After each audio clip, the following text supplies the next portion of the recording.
Hi, my name is Heather Taylor. I am the Manager of Digital Media and Programs for the Dow Jones News Fund. Thank you for joining us today to learn more about our 2020 internship programs. I'm just going to give you a little overview today of the different programs, the application process, the testing process, and some tips for how your students can do better and be more competitive for our programs. So first of all, let's just go a little review over the benefits. What makes the Dow Jones News Fund internship program stand out among the rest? Well, we offer free pre-internship training, which is a 7 to 10 day program on a college campus where students are given hands-on training in one of the 4 different programs that we offer. Students are guaranteed a minimum salary of $450 or more a week for 10 to 12 weeks. We provide free transportation to and from that pre-internship training, and then we also pay for the transportation to the news organization where they'll be reporting to work, and we'll cover the transportation back home at the end of the summer. We provide $1,500 scholarships for returning college students or recent graduates with federal loans. We also provide a year membership in certain journalism organizations depending on what program you're going to be joining. And finally, we have a really great alumni network. We have been around since 1958, and we count many of our alumni as leaders in newsrooms, both on the hiring, on the editorial staff. Really great network that we are building out and creating more opportunities for connecting, for trying to hire other alumni. So it's definitely a great network to be a part of. So the 4 programs that we will be offering in 2020 are data journalism, business reporting, digital media, and multi-platform editing. Last year, we had 779 students apply online and also take the test. That's what we consider a complete application. And 79 students were accepted in the program. For 2020, we're hoping to have around 80 students as well. So for data journalism, students spend a week at Investigative Reporters and Editors at the University of Missouri, learning computer-assisted reporting, data visualization, and how to obtain and analyze data. For the business reporting program, we have 2. We have one which is for our a general assortment of business publications, and then a second program which is exclusively for interns who will be working at American City Business Journal's publications. I'll talk a little bit more about them soon. But both of these programs are hosted at New York University. Students spend a week in the city visiting New York Stock Exchange, the Wall Street Journal. They meet with other business news leaders, and they are really honing their reporting and writing skills and learning really how to report on financial information, on companies, on the labor market, a really broad variety of issues. The digital media program is hosted at Arizona State University's Cronkite School of Journalism. Here, students are learning, again, a wide variety of skills from video, photography, social media engagement, social media analytics, SEO. It's a really broad array of skills that they then are put to work using while they create a multimedia news website during the residency. And that's something that you can visit our website and see the examples from 2019 and 2018. And then finally, our multi-platform editing program, also sometimes called our copy editing program from back in the day, but it is much more robust than just copy editing. Students experience the challenge of designing and producing high-quality print and digital news products on deadline. And these programs are at Temple University in Philadelphia and the University of Texas, Austin. Here's just a sampling of, or no, not a sampling, it's the whole list of places where interns worked in 2019. You'll see we have traditional daily newspapers, magazines, TV stations, radio, nonprofit news sites. Each year we re-enroll who the media partners will be, and we're right now in that process. But we should have a good list by December 1st when we start making calls to students. As I mentioned, we have a standalone program with American City Business Journals. If you look here, these are the 43 markets where there are ACBJ papers. We put this out there because they are specifically looking for students who either live or go to school in these markets, with the hope that A, they wouldn't have to uproot themselves and find new housing, so it'd be not as a financial hardship for some students, but also that that they would be eligible for employment after the internship ends, that they would want to stay in the community that they've been reporting on. So I just wanted to dive in a little bit more about each program, starting with our data journalism program, where we really hope that students expand in new directions. This past summer, we trained 15 data journalism interns who went to work for a wide range of employers in 2019. A lot of people are asking us what we look for in a data journalism application. We're really looking for well-rounded, critical thinkers, people who can look at data and find the story. You don't have to be the best coder. Obviously, coding is a plus, but we're not looking just for coding experts. It's really your ability to find the good story in a set of data. So students who have experience filing public records requests, scraping websites for data, experience either with Python or R or SQL, even if they're really good with Excel spreadsheets. We're looking for a lot of different things. So definitely encourage your students who like looking at data and who like trying to extrapolate it to find that story. Students at the conclusion of our program after the summer are given memberships to the Online News Association and IRE for 1 year, which is a really nice bonus, especially for students who are just starting out in their careers. For the digital media program, as I mentioned earlier, there's a real emphasis on the fundamental skills. That's video, audio, podcasting, social, photography. For this, one student doesn't need to know all programs. We have a really wide variety of media partners that we place our digital media interns. So for some employers, we're looking for students with really strong video skills. For another program, we're looking for students with audio or social analytic skills. We really want to just see a student in their application and in their resume showcase their ability to take advantage of digital tools to tell a story. So not just simply writing a story, but what digital components do you add to it?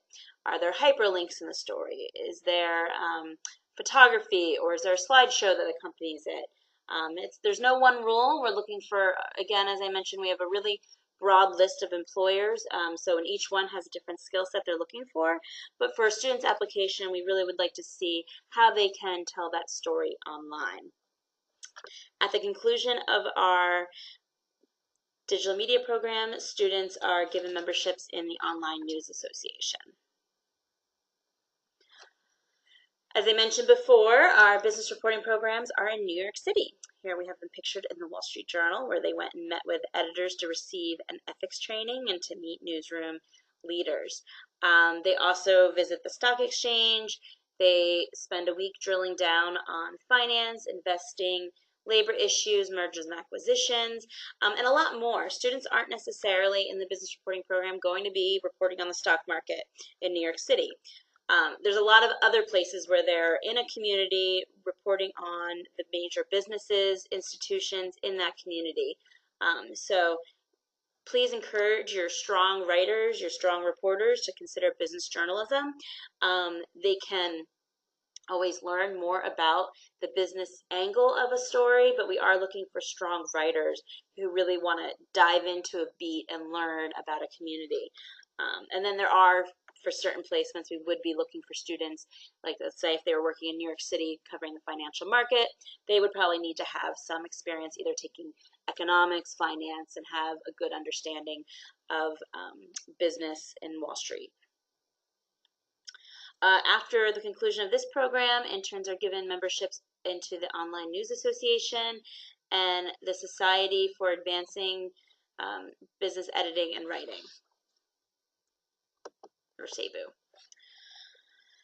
Finally, last but not least is our editing program, or the multi-platform editing program. We have two different residencies, one at the University of Texas, Austin, and one at Temple University in Philadelphia.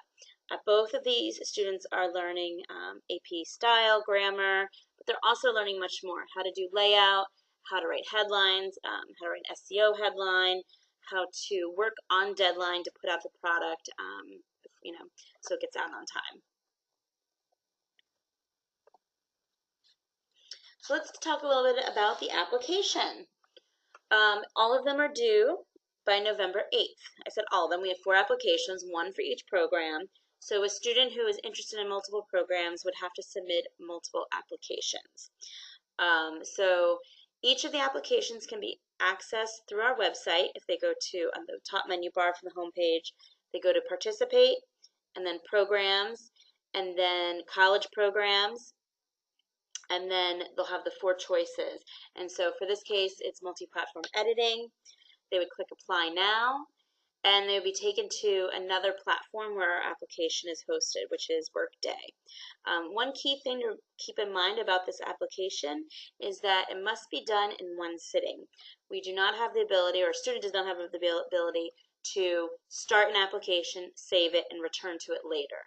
They have to do everything in one sitting. So we strongly recommend that your students take a look at what is required for that application, because some of them require materials that they might want to put more thought into and put some time into collecting. First, their resume, an unofficial transcript. They would also need references for journalism references. They don't need to be letters, but just the name and the contact information, and a personal essay, a 500-word essay, which basically asks them why they would be an asset to a newsroom. And so they can look at the prompt in the application. But those are the key components that they would have to either include or attach. We also ask for data and digital for examples of a piece of work, a URL to a piece of work that they've created that they're proud of, and to explain why. So that is definitely something that we hope that your students would really put some thought into that answer on that application.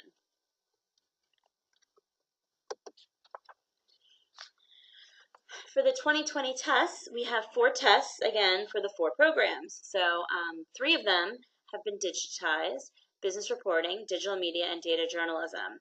We can provide paper copies for all of these as well if your school cannot accommodate the online testing.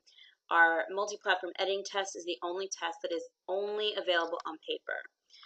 If you do take a paper test, they must be postmarked or submitted online by November 8th. And for submitted online, we're talking about the digital test. We do not take any emailed or fax tests. So must be postmarked by November 8th for us to accept it. And again, as I mentioned, there's 4 applications and there's 4 different tests. So you want to make sure your students are paying attention to which programs they apply to and which ones they test for. If they don't match, let's say your student took the editing test but applied for digital, they will be disqualified and we will not review their test. So please make sure you emphasize to them to pay attention. So a little bit more about the testing. Our test monitors should have received a packet last week that included poster and some flyers for message boards and also some brochures. I can supply a digital display image. If you have TVs that are showcasing information for your students, you can email me and I'll create an image to send you. I have a PDF flyer that can be emailed and forwarded to students. And we also do our best to inform career services about our internships, including posting on Handshake and Purple Briefcase, but I would love any input if anyone wants to email me where we need to post these internships so your students can see them. Send me an email at heather.taylor@dowjones.com. For administering the test, you can monitor 1 student at a time or schedule 1 or 2 or more, however many sessions you want, advertise it and say, okay, students, please come at this time to take these tests. You want to keep in mind that the students have 1 hour per test, so that's important if the student is interested in taking more than one test. So maybe have a sign up to find out who wants to do what, so you know how to book the room and schedule it. Other faculty can serve as monitors. Well, we call them our test monitors, and they're really our campus point of contact. They can designate other people to actually do the proctoring of the test. We just ask that it's not a graduate student who is serving as a TA. It needs to be a faculty member. It could be a secretarial staff. It could be career services. That you could work with them, but just, try to make sure that the tests get back to us and that they're submitted, and that they follow the rules. And the rules are no books, no phones, no calculators. Students have 1 hour. They need to make sure they're writing the designated areas. We want the monitors to be in the room while the students take it. And it's important that the students if you're taking the digital test, it has to be on a school-issued computer. It cannot be on a personal device. And this is important because the links we give are the one and only link to each test. So we cannot let these links be forwarded or emailed to students. They cannot be shared in any way. The test monitor maintains this list of URLs to access the test, and we hope you keep that private. When it comes time for test taking time, you can either write it on a chalkboard or whiteboard, so students can keyboard it into a school computer and then erase it. You could read it aloud, but the key is that the students are not emailed the link, so then they would be able to share them to other students. After you're done with the tests, you need to mail them back to us. So the first address is our P.O. box, which you can send by regular mail. The second address is if you prefer to send via UPS or FedEx or a shipping service, that is our physical address. Both of those will get to us, though, so you can pick, depending on what service you're using to mail, that's how you reach us. So a lot of professors are always asking us, how can they be more competitive? What's the best way to prepare? So the first is to tell your students to go on our website and download the previous tests for each of the programs. We have probably 5 years worth of tests, both a blank version and then the answer key, where students can go and practice. What kind of terms and definitions are we looking for them to define? What are some of the common grammar questions that we ask? They can access all this information. It's dowjonesnewsfund.org/test, and that will get you there. You can also find that through the programs pages. We have the test link there. Some newspapers and online media have current events quizzes, so it is really important for your students to be up on current events. If they want to be journalists, they need to know what's going on in the world. So take advantage of those quizzes. I know New York Times and the Wall Street Journal each have their own weekly current events quiz. You can go back and look throughout the year. We do pull current events from the whole year, up into the point where we went to print on the test, which was beginning to middle September. So think of that when you're telling them to study for the current events quiz. We encourage students to be part of professional organizations. It reflects really well on the resume if we see that they are a member of any of the various journalism groups. It shows that they're more engaged and involved, and they really are passionate about pursuing journalism. So either it's ONA, NABJ, AAJ, SPJ, NAHJ, NAJA, ACES, etc. A student their resume will really shine if they have listed that they're part of a professional organization. It's very helpful. And I think that they will learn a lot by just being on their email list and getting that information from those groups. Review AP Style and Grammar. There is a website, editteach.org, which may or may not still be active, but if it is active, it has some links to quizzes to help test AP Style and Grammar. You might have your own resources that you can look up, but this is important. And again, take advantage of our practice tests, because each test has at least 10 AP Style grammar questions on them from the years past that they should be able to review. And then finally, as I mentioned earlier, for the data and the digital programs, we ask students to supply a link to a piece of work that they're proud of. So if it's the digital media program they're applying to, encourage your students to showcase some sort of digital product that or project that they did that highlights their digital skills. Not just attach or not just include a link to an article they wrote and tell us why they love that story, but tell us what were the digital components to that story.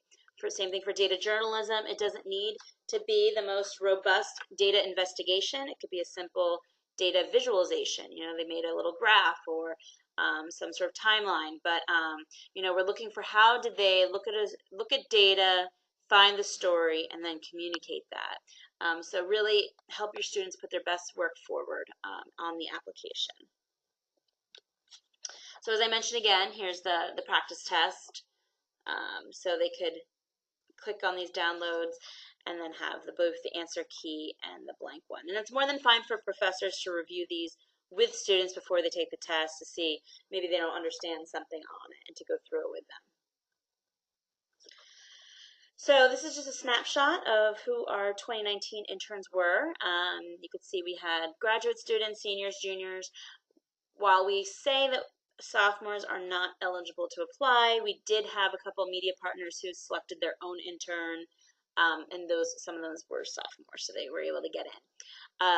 If you have students who will be graduating this December, they are definitely eligible. The cutoff is they need to be enrolled full-time as of November 8th. So even if you're graduating in December, you're okay. We just ask that you don't take any jobs between the time that we call you and accept it until May when our programs kick off. If you are a previous full-time journalist who worked, and we define that as someone who worked for 30 hours a week or more in a paid journalism job. So if you were working and then you decided to go back to school, maybe you decided to go back to graduate school, you are not eligible for the program. So anyone who has worked as a professional journalist is not eligible. Here's just a sampling of the majors and minors. Obviously, we have a lot of journalism majors and minors, but that's not the only students we're looking for. We also look for political science, English, economics, business, communications, French, you name it. We really are looking for well-rounded critical thinkers. So it could be from any major. We know that not every college or university has a journalism program. So definitely don't just limit your recruitment, or if you're a student, don't be discouraged if you don't have a journalism degree. We are looking for students who are interested in pursuing journalism, but you don't necessarily have to have that degree to be accepted into our program. We are open to international students already in the U.S. and with proper visas. We do not handle any of that paperwork, so that is something important when you're recruiting international students to apply, or if you are an international student listening to this.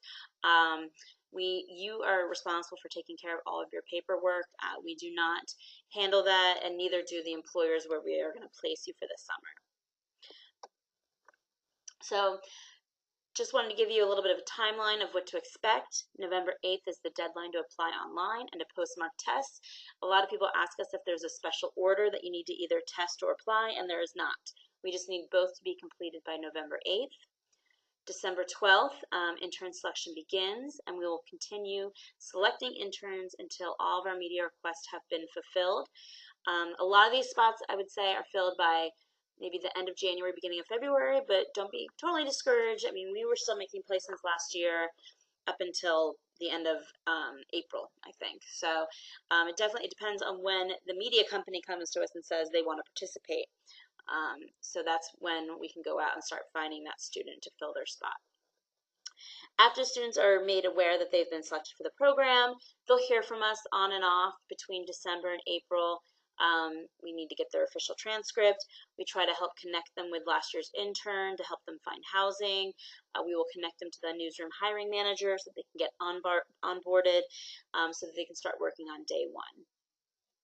Between May 15th and June 5th, approximately, are when our training programs, the residency programs, are happening.